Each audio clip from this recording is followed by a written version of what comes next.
Hello दोस्तों, आज अपन पढ़ेंगे कक्षा 8 की गणित का चैप्टर नंबर 6 वर्ग एवं वर्गमूल।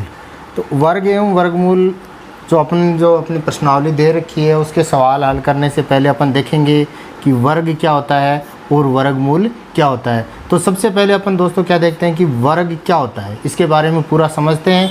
और पूरा समझने के बाद में आप देखोगे कि आपके जो भी क्वेश्चंस दे रखे हैं वो इजीली सॉल्व हो जाते हैं। जैसे अपन सबसे पहले देखते हैं कि वर्ग क्या होता है। ठीक है, अब आपको जैसे मैं कुछ एग्जांपल देता हूँ। जैसे आपने 4 को गुणा किया 4 से, ठीक है, तो कितना आया 16। ठीक है, अब मान लो कि आपने 1 को गुणा किया किससे 1 से, तो कितना आया 1। आपने 2 को गुणा किया किससे 2 से, तो कितना आया 4। इस तरह से आपने ये 3 एग्जाम्पल देखे। अब इसमें वर्ग क्या कहते हैं? वर्ग किसे कहते हैं कि जो भी संख्या दे रखी है, मतलब जो संख्या है उस संख्या को उसी से गुणा करना है। जो संख्या दे रखी है उसे उसी संख्या से गुणा करना, संख्या से गुणा करना है, वो वर्ग कहलाता है। ठीक है, अब जैसे मतलब आपसे कोई पूछ ले कि 10 का वर्ग क्या होता है, तो आप क्या कहोगे? 10 को 10 से गुणा करोगे तो कितना आएगा 100। तो 10 का वर्ग कितना हो गया 100, क्योंकि जिस संख्या को जो संख्या दे रखी है, आपको जिस संख्या का वर्ग पूछा है उसको उसी संख्या से गुणा करना अपन को क्या है? वर्ग कहलाता है। तो अपन क्या करते हैं, एक बार 1 से 10 तक की जो संख्या है उनके वर्ग को देखते हैं और बाद में अपन इन क्वेश्चनों का हल करेंगे। इसके बारे में कुछ देखेंगे कि कुछ स्पेशल निकल के आता है। जैसे अपन लिखते हैं कि 1 का वर्ग, जैसे मैं लिखता हूँ 1 का वर्ग। अब इसको इतना बड़ा लिखने की ज़रूरत नहीं है। इसका क्या 1 का वर्ग का मतलब लिखो 1 की घात 2 या 1 का स्क्वायर। वर्ग को इंग्लिश में क्या कहते हैं? स्क्वायर कहते हैं। तो अपन 1 का वर्ग भी बोल सकते हैं, 1 का स्क्वायर भी बोल सकते हैं, 1 की घात 2 भी बोल सकते हैं। तो 1 की घात 2 यानी 1 को आपको लिखना है 2 बार गुणा में, यानी 1 गुणा 1, तो कितना आएगा? 1 आएगा। ठीक है, इसी तरह से आपने देखा 2 का वर्ग, तो ये 2 का वर्ग आपको कैसे लिखेंगे? 2 की घात 2 या 2 का स्क्वायर या 2 का वर्ग, यानी 2 को गुणा में लिखना है 2 बार, तो कितना आया 4, यानी 2 का वर्ग कितना हुआ 4। इसी तरह से 3 का वर्ग यानी 3 का स्क्वायर, यानी 3 को लिखना है 2 बार गुणा में, तो कितना आया 9। 4 का वर्ग इसी तरह से क्या हुआ 4 गुणा 4 कितना हुआ 16। इसी तरह से लिखते हैं जैसे 5 का वर्ग, तो 5 का वर्ग कितना होता है 5 गुणा 5 यानी 25। ठीक है, इसी तरह से लिखते हैं 6 का वर्ग, यानी 6 गुणा 6, 6 को 6 से गुणा करते हैं कितना आता है 36 आता है। ठीक है, इसी तरह से लिखते हैं जैसे 7 का वर्ग, यानी 7 को 7 से गुणा किया तो कितना आया 49 49। ठीक है, इसी तरह से 8 का वर्ग, 8 गुणा 8 यानी 8 को 8 से गुणा करना, कितना आएगा 64 64। फिर 9 का वर्ग, यानी 9 को गुणा करना है 9 से, तो कितना आएगा 81 81। और इसी तरह से लास्ट में अपन देखते हैं 10 का वर्ग, यानी 10 को गुणा करना है 10 से, तो कितना आएगा 100। ठीक है, अब देखो आपने क्या देखा? आपने देखा कि 1 से लेकर 10 तक की संख्याओं का वर्ग आपने देखा। तो आपने देखा कि 1 का वर्ग है वो कितना आता है 1 आता है, यानी 1 का वर्ग कितना हुआ 1। 2 का वर्ग कितना हुआ 4, और इसी तरह से 3 का वर्ग कितना हुआ 9, 4 का वर्ग कितना हुआ 16, 5 का वर्ग कितना हुआ 25, 6 का वर्ग कितना हुआ 36, 7 का वर्ग कितना हुआ 49, 8 का वर्ग कितना हुआ 64, 9 का वर्ग कितना हुआ 81, और 10 का वर्ग कितना हुआ 100 100। ठीक है, अब देखो तो आपको क्या करना है, 1 से लेकर 10 तक की संख्याओं का जो वर्ग आता है वो आपको याद ही कर लेना है। क्यों? क्योंकि ये बहुत सारे काम आते हैं बाद में। ठीक है, अब अपन देखते हैं कि जैसे अपन 11 का देते हैं कि 11 का वर्ग कितना होता है, तो 11 का वर्ग होता है 11 गुणा 11 कितना आता है 121। ठीक है, फिर अपन देखते हैं 12 का वर्ग, 12 का वर्ग कितना आता है 12 गुणा 12 यानी 144। ठीक है, फिर 13 का वर्ग देखते हैं तो कितना होता है 13 गुणा 13, तो होता है 169। ठीक है, इसी तरह से अब देखो इसमें क्या सेम आया, देखो इधर 1 के वर्ग में इकाई का अंक 1 ही अंक है, 1 आया, और इसमें भी इकाई का अंक क्या आया, 1 आया। 4 का, इसमें 2 का वर्ग लिया तो इकाई का अंक क्या आया, 4, और इसमें 12 का वर्ग लिया तो भी इकाई का अंक कितना आया, 4। 3 का वर्ग लिया तो इकाई का अंक कितना आया, 9, और 13 का वर्ग लिया तो भी इकाई का अंक कितना आया, 9। अब इसी तरह से 4 में इकाई का अंक क्या है, 6। तो 14 का वर्ग अपन करेंगे तो 14 गुणा 14 यानी 14 को 14 से गुणा करते हैं तो आता है 196, 196। तो इसमें इकाई का अंक 6, तो इसमें भी इकाई का अंक 6। इसी तरह से इसमें 5 का वर्ग लिया तो इकाई का अंक कितना आया, 5 ही आया 25 में। इसी तरह से अपन 15 का जो वर्ग करते हैं 15 गुणा 15 तो वो आता है 225, तो इसमें इकाई का अंक क्या आया, 5 आया। तो आपको कहने का मतलब ये है कि ये इकाई के अंक ये ही रहेंगे। आप इसी तरह से 21 का लेंगे, उसमें भी इकाई का अंक 1 ही आएगा। क्यों? क्योंकि 21 में क्या है, 21 को अपन क्या करते हैं, 21 से गुणा करते हैं, तो 1 को 1 से गुणा किया, 1 आया, तो वो लास्ट में इकाई का अंक क्या आना है, 1 ही आना है। ठीक है, तो आपको ये ध्यान रखना है कि जो भी वर्ग संख्याएं हैं उसमें जो इकाई का अंक आने वाला है वो या तो 1 आएगा, 4 आएगा, 9 आएगा, 6, 5, 6, 9, 4, 1, 0। 0 के अंदर आपको ये ध्यान रखना है कि 2 0 लगातार आते हैं तो ही वो पूर्ण वर्ग संख्या होगी। ये अपन आगे देखेंगे। तो अब देखो इसके अंदर क्या होता है, जैसे इकाई का अंक क्या आता है, पूर्ण वर्ग संख्या में आपको ध्यान रखना है कि पूर्ण वर्ग संख्या आएंगी, यानी किसी संख्या का वर्ग करेंगे तो पूर्ण वर्ग संख्या आएगी। यानी अपन ये जो ये पूर्ण वर्ग संख्या है, क्योंकि किसी संख्या का वर्ग करने के बाद में ये वर्ग संख्याएं प्राप्त हुई है। तो पूर्ण वर्ग संख्या में इकाई का अंक क्या क्या आएगा, देखो आपको देखना इकाई का अंक। सबसे पहले तो देखो 0 आता है, 0 से स्टार्ट करते हैं, फिर क्या आता है, 1 आता है, ठीक है, फिर 2, देखो इसमें इकाई का अंक 2 नहीं आया, 3 इकाई का अंक 3 भी नहीं आया, फिर क्या आया इकाई का अंक 4, अब 5 इकाई का अंक आया, बिल्कुल आया 5, 6 भी इकाई का अंक आया है 16 में, 7 इकाई का अंक नहीं आया, 8 भी इकाई का अंक नहीं आया, और 9 इकाई का अंक आया। यानी आपको जो पूर्ण वर्ग संख्याएं प्राप्त होंगी उसके अंदर इकाई का अंक या तो 0, 1, 4, 5, 6 और 9 मिलेगा। ठीक है, तो कौन सा अंक नहीं मिलेगा इकाई का अंक, तो इकाई का अंक नहीं मिलेगा, कौन सा नहीं होगा, अब देखो 0, 1 तो 2 नहीं होगा, 3 नहीं होगा, फिर 4, 5, 6, 7 नहीं होगा, 8 नहीं होगा। यानी ये जो इकाई के अंक हैं रहेंगे तो वो पूर्ण वर्ग संख्या में नहीं आएगा। ठीक है दोस्तों, तो आपको ये ध्यान रखना है कि जो भी इकाई का अंक ये रहता है तो वो ही पूर्ण वर्ग संख्याएं हो सकती है, जिसमें इकाई का अंक ये आएगा वो पूर्ण वर्ग संख्याएं नहीं होंगी। ठीक है दोस्तों, तो आपने ये देख लिया। अब अपन प्रश्नावली अपनी जो 6.1 है उसके क्वेश्चनों का हल करते हैं। फर्स्ट क्वेश्चन देखो कि निम्नलिखित संख्याओं के वर्गों में इकाई का अंक क्या होंगे, यानी इसके अंदर जो इकाई का अंक है वो क्या होगा। तो आपको देखो इसमें इकाई का अंक क्या देखना है, जैसे ये 81 है, 81 है, 81 के अंदर 81 का जो वर्ग करेंगे, यानी अपन 81 गुणा 81 करेंगे तो जो संख्या आएगी उसमें सिर्फ और सिर्फ आपको इकाई का अंक बताना है। इससे पीछे वाली संख्या दहाई, सैकड़ा, हज़ार में जो संख्या आएगी वो नहीं बतानी, सिर्फ इकाई का अंक बताना है। तो आपको इकाई का अंक इसमें 81 को 81 से गुणा करने की ज़रूरत नहीं है, क्योंकि गुणा करोगे तो ज़्यादा बड़ा हो जाएगा। अपन को तो सिर्फ वो पूर्ण वर्ग संख्या कितनी आएगी ये नहीं पूछ रहा है, ये पूछ रहा है कि इसमें इकाई का अंक क्या होगा। तो अपन देखो ये 81 है, तो 81 को 81 को गुणा करेंगे, यानी 1 इसमें लास्ट में 1 है और इसको गुणा करेंगे 1 से, तो 1 को 1 से गुणा किया 1 आएगा। ठीक है, फिर इसके नीचे आएगा गुणा का निशान और लास्ट में आएगा इसका ये 1 ही आएगा।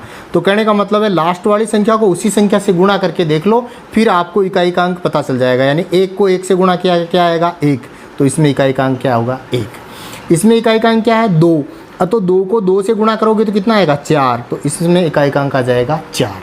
अब देखो इसमें लास्ट में क्या है इकाई का अंक 9, 9 को 9 से गुणा किया कितना आया 81 आया, 81 आया, तो 81 के अंदर इकाई का अंक क्या है 1, तो इकाई का अंक इसमें क्या आएगा 1। इसी तरह से इसमें इकाई का अंक 3, 3 को 3 से गुणा किया कितना आएगा 9, तो इसमें इकाई का अंक होगा 9।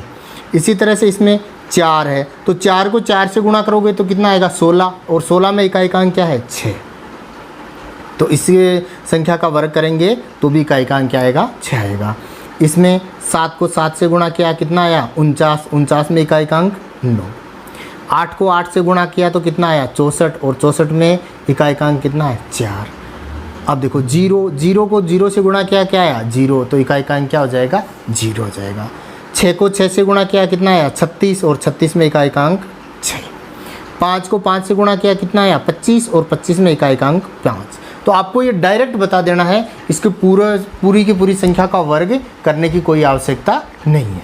अब देखो सेकंड सवाल, निम्नलिखित संख्याओं को स्पष्ट रूप से पूर्ण वर्ग संख्या नहीं है, इसका कारण दीजिए। कि ये जो संख्याएं दे रखी हैं ये पूर्ण वर्ग संख्या नहीं है, ये बता रहा है कि ये पूर्ण वर्ग संख्या है नहीं है, क्यों नहीं है इसका कारण बताना है। तो अब देखो इसमें अपन को इसका वर्गमूल करने की लिए आवश्यकता नहीं है। अपन ने वहाँ देखा था कि जो पूर्ण वर्ग संख्या होती है उसमें इकाई का अंक क्या आता है, अपन ने देखा था कि पूर्ण वर्ग संख्या होती है उसमें इकाई का अंक आता है, एक तो 1 0 आता है, 0 यानी 2 0 एक साथ होने चाहिए, एक सिंगल 0 आएगा तो उसमें पूर्ण वर्ग संख्या नहीं होगी। फिर 1 2 नहीं आता है, 3 नहीं आता है इकाई का अंक 4 आता है, 5 आता है, 6 आता है। फिर 7 और 8 नहीं आते हैं, 9 आते हैं। ठीक है, तो जिसमें ये इकाई के अंक होंगे वो तो पूर्ण वर्ग संख्या होगी, और ये इकाई के अंक नहीं होंगे तो पूर्ण वर्ग संख्या नहीं होगी। यानी 7 जो इसमें देखो 2 3 नहीं आया, 2 3 और 7 8, ये 7 8, ये जो अगर पूर्ण इकाई का अंक ये है तो ये पूर्ण वर्ग संख्या नहीं होगी। अब इस संख्या में ये कह रहा है कि ये पूर्ण वर्ग नहीं है, इसका कारण क्या है कि इसमें आपको सबको कारण दे रहा है। इसके अंदर इकाई का अंक 7 है इसलिए पूर्ण वर्ग संख्या नहीं है, क्योंकि जिसमें इकाई का अंक 7 आता है वो पूर्ण वर्ग संख्या नहीं होती है, और जिसमें इकाई का अंक ये आते हैं वो पूर्ण वर्ग संख्या होती है, और ये इकाई का अंक 4 आते हैं 2 3 7 8, वो पूर्ण वर्ग संख्या नहीं होती है। इसमें आया 3, इकाई का अंक 3 है इसलिए पूर्ण वर्ग संख्या नहीं है।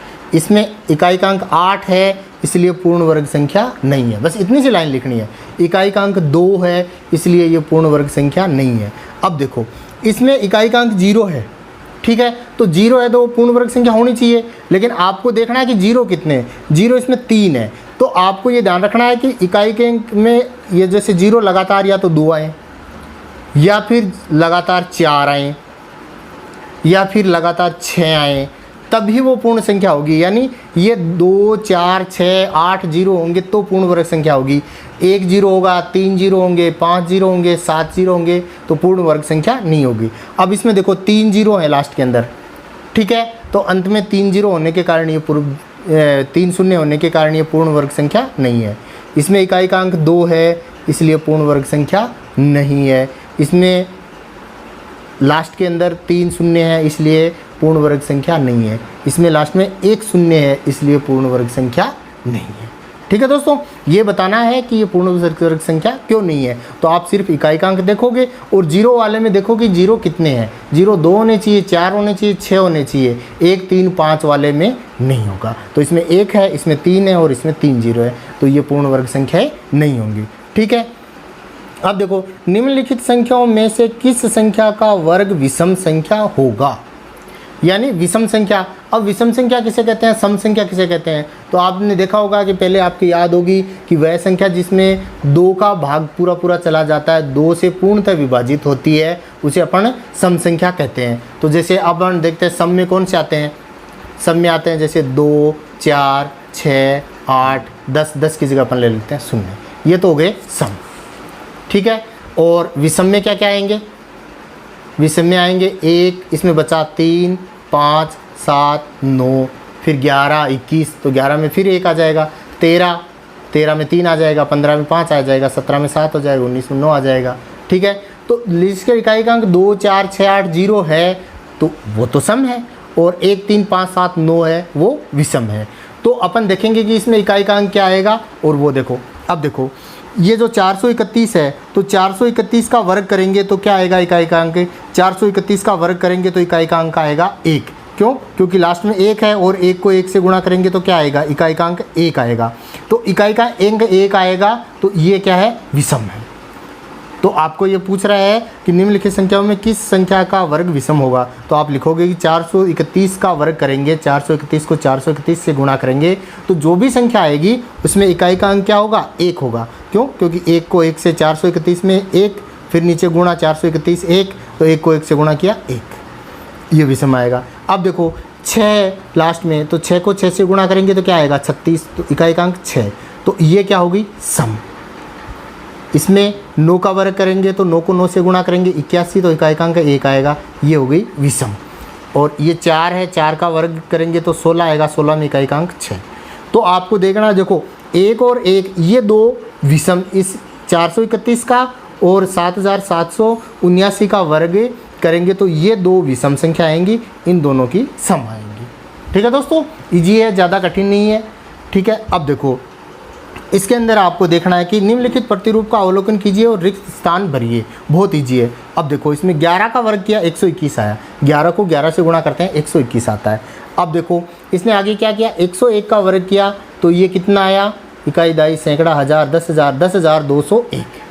अब इसमें 1001 का वर्ग किया तो ये संख्या आई। अब इसमें देखो पैटर्न क्या चल रहा है, 1 1 लास्ट में 1 1 1 1, इकाई का अंक 1 और लास्ट का अंक 1 1 1 1 1 1 1 1 1 1 और 1। तो इसके अंदर भी इकाई का अंक 1 और इधर लास्ट का अंक 1 1 1 1 1। ठीक है, अब देखो इन दोनों का योग आ रहा है 2। अब इसमें शून्य है तो 2 और 1 के बीच में 0 लगा रहा है, जितने इसमें के अंदर 0 उतने 0 इसमें लगा रहा है। इसमें देखो 2 0 है तो इसके बीच में 2 और 1 के बीच में 2 0 लगा दिया, इधर भी 2 0 लगा दिया। अब इसमें कितने 0 है, 1 2 3 4, तो आप यहाँ 4 0 लिख दो, 4 और इधर भी 4, 1 2 3 4। अब क्या आया, 1 4 बार 0 2 4 बार 0 1। इसी तरह से इसमें पहले आएगा 1। ठीक है, अब 0 कितने लगेंगे, 1 2 3 4 5 6, तो 1 2 3 4 5 6। अब फिर लिखेंगे 2, फिर 6 0 लगाएंगे, 1 2 3 4 5 6 और फिर लिखेंगे 1, तो इसका वर्ग होगा ये।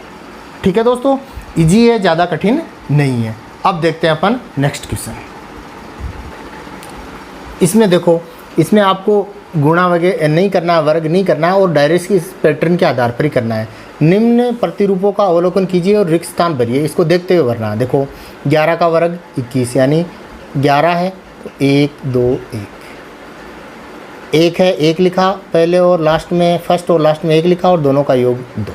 ठीक है, अब देखो इसमें 101 आ रहा है तो फर्स्ट और लास्ट में 1, बीच में 2 और 1 0 है तो 0 0। इसमें देखो 1 0 1 0 1, तो इसमें क्या लिखा, 1 0 2 0 3, क्योंकि 3 बार 1 है तो 3 तक आ गया, फिर 0 2 0 1।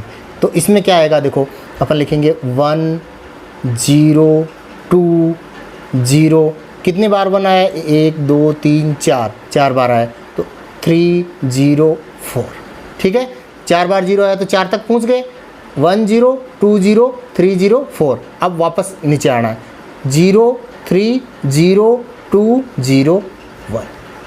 ठीक है, अब देखो ये आंसर दे रखा है, इसमें बीच में देखो 1 2 3 4 और 5 है, तो यानी 5 बार 1 आया है, तो 5 बार 1 देखो 1 2 3 4 5, तो ये देखो 5 बार 1 आया तो ये 5 तक चला, इसमें 4 बार 1 आया तो 4 तक चला, इसमें 3 बार 1 आया तो 3 तक चला, इसमें 2 बार 1 आया तो 2 तक चला, उसमें 0 नहीं है तो इसमें 0 नहीं लगाया, 2 1 हैं तो 2 तक चला।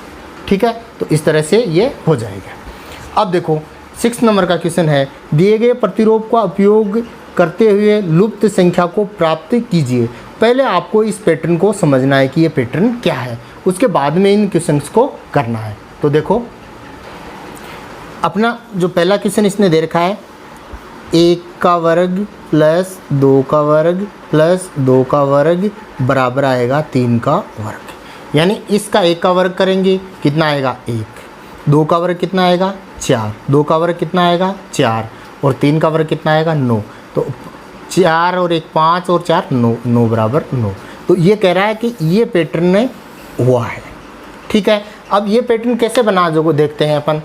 अब देखो इसके अंदर आपको क्या देखना है, आपको ये देखना है कि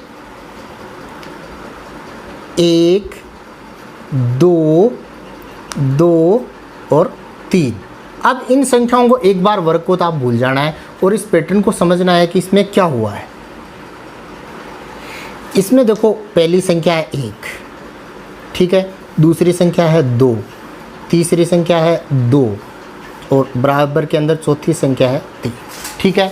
अब देखो इस पैटर्न में क्या हुआ है कि पहली संख्या और दूसरी संख्या को गुणा करके अपन तीसरी संख्या लाते हैं। जैसे पहली संख्या को 1 को 2 से गुणा किया तो क्या आया, 2 आया, ठीक है। और ये पहली और दूसरी संख्या को गुणा करने पर, यानी फर्स्ट संख्या को दूसरी संख्या से गुणा करने पर तीसरी संख्या आती है। आ गई तीसरी संख्या। अब ये चौथी संख्या कैसे आती है? चौथी संख्या आती है दूसरी और तीसरी को गुणा करके उसमें से पहली संख्या घटाएंगे तो तीसरी संख्या आ जाएगी। आ रही बात समझ में? फिर से एक बार समझाता हूँ दूसरा उदाहरण लेके। दूसरा उदाहरण क्या है?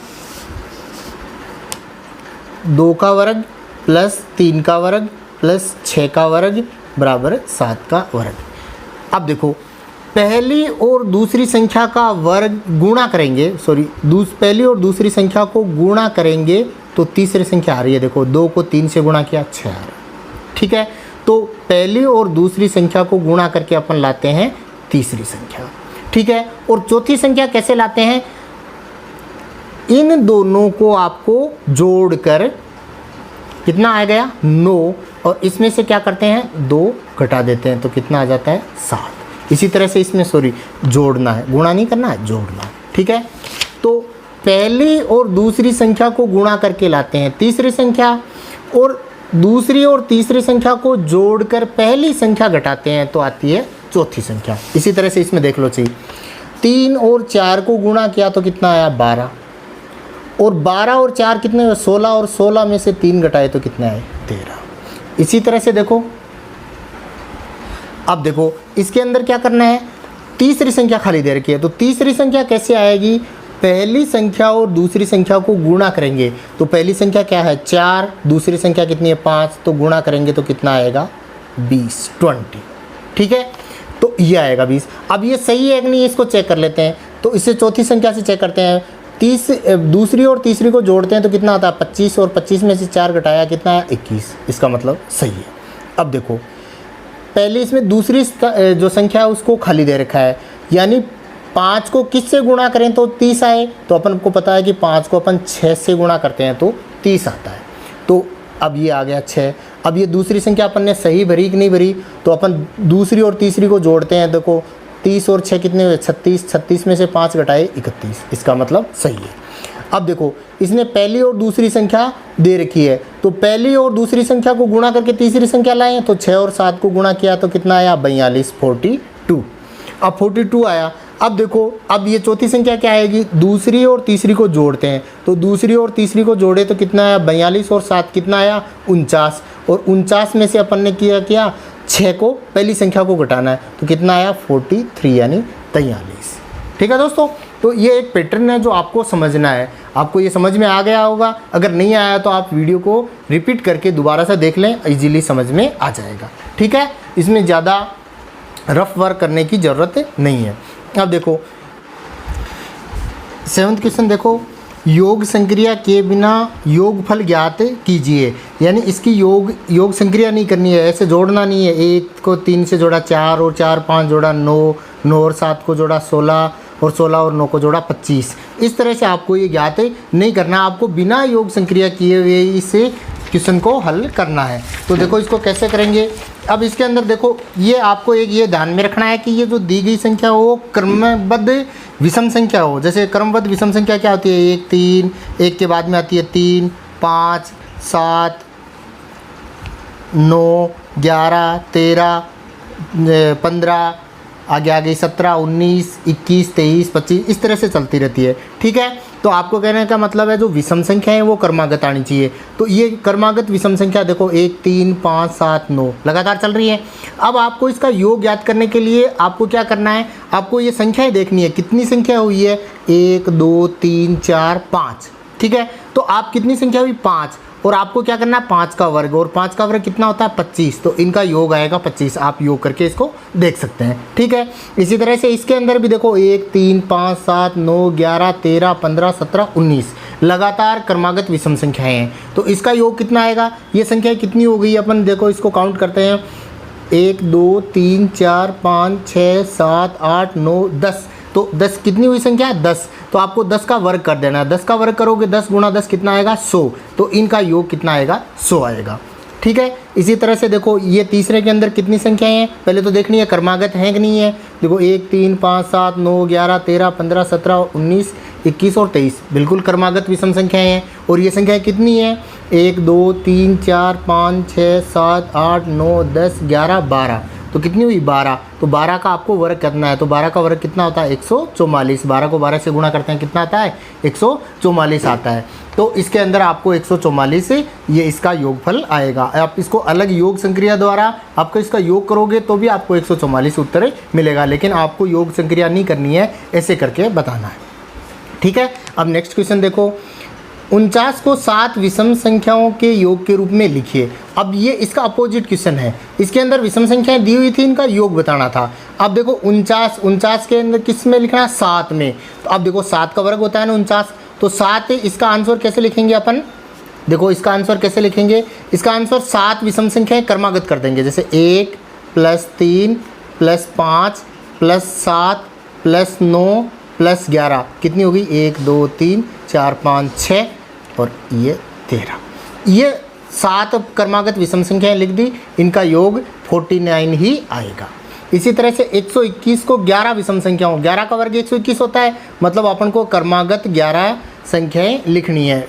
देखो 1 + 3 + 5 + 7 + 9 + 11 + 13 + 15 + 17 + 19, देखो कितनी हो गई 1 2 3 4 5 6 7 8 9 10 और +21, ये इस संख्याओं का आप योग करोगे तो क्या आपका 121 योग ही आएगा, ठीक है दोस्तों, कोई दिक्कत नहीं है। अब देखो निम्नलिखित संख्याओं के वर्ग के बीच में कितनी संख्याएं होंगी, यानी पहली संख्या और दूसरी संख्या का वर्ग करना है और इसके बीच में कितनी संख्याएं बचेंगी वो आपको बतानी है। तो देखो 9th क्वेश्चन में पहला क्या है 12 और 13, ठीक है, इसको करते हैं। देखो अब आपको क्या करना है, इसका हल करने के लिए क्या करना है, आपको 12 का वर्ग करना है। 12 का वर्ग करते हैं 12 गुणा 12, 12 गुणा 12 कितना होता है, 12 का वर्ग 144।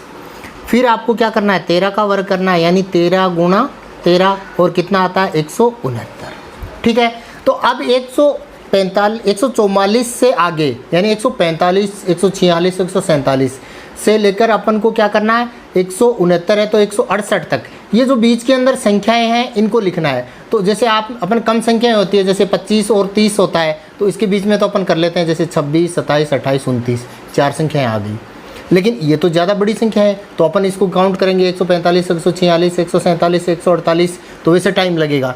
तो अपन इसके अंदर क्या करते हैं 169 में से 144 घटा देते हैं, तो अपन 169 में से माइनस कर देते हैं 144, कितना बचता है 9 में से 4 घटाया 5, 6 में से 4 घटाया 2, कितना है 25।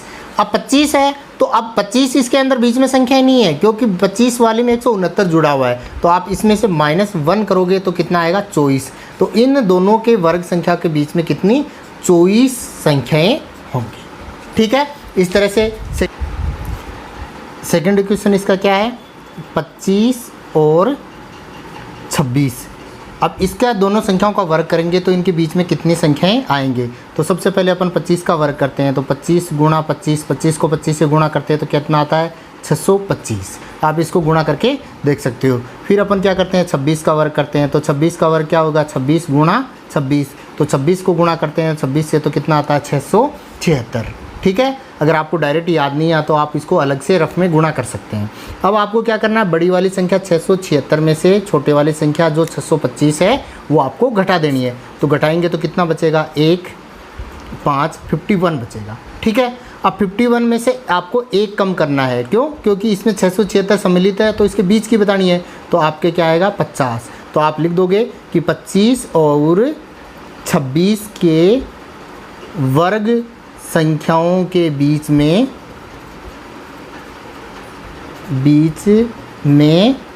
50 संख्याएं होंगी। ठीक है दोस्तों, इसी तरह से आप इसका थर्ड क्वेश्चन देख सकते हो। इसका थर्ड क्वेश्चन देखो, थर्ड क्वेश्चन क्या है, 99 और 100 के बीच में आपको बताना है कि इसके बीच में इसका वर्ग करने के बाद में जो पूर्ण वर्ग संख्याएं आएंगी उसके बीच में कितनी संख्याएं होंगी। तो अपन क्या करते हैं, पहले अपन 99 का वर्ग करते हैं। 99 का वर्ग क्या होगा, 99 गुना 99, तो 99 को 99 से गुणा करेंगे तो क्या आएगा, 9801। ठीक है, अब अपन करते हैं 100 का वर्ग। 100 का वर्ग करेंगे तो क्या आएगा, 100 गुणा 100, तो 100 गुणा 100 करते हैं तो क्या आता है, 10,000। ठीक है, अब अपन क्या करेंगे, 10,000 में से 9801 को घटा देंगे। तो 9801 को घटाएंगे तो देखो कितना बचेगा, इसमें 9 और 199। अब मैंने बताया कि 199, उसमें से आपको क्या करना है, 1 कम करना है, तो कितना बचेगा, 198। तो आपको क्या लिखना है, 99 व 100 के वर्ग संख्याओं के बीच में 198 संख्याएं होंगी। ठीक है दोस्तों, तो ये अपनी प्रश्नावली 6.1 कंप्लीट हो गई है। अब आगे वाली क्लास में अपन प्रश्नावली 6.2 को पढ़ेंगे। अभी तक आपने मेरे चैनल को सब्सक्राइब नहीं किया तो चैनल को सब्सक्राइब करें, वीडियो को दोस्तों के साथ शेयर करें और वीडियो को लाइक करें। धन्यवाद।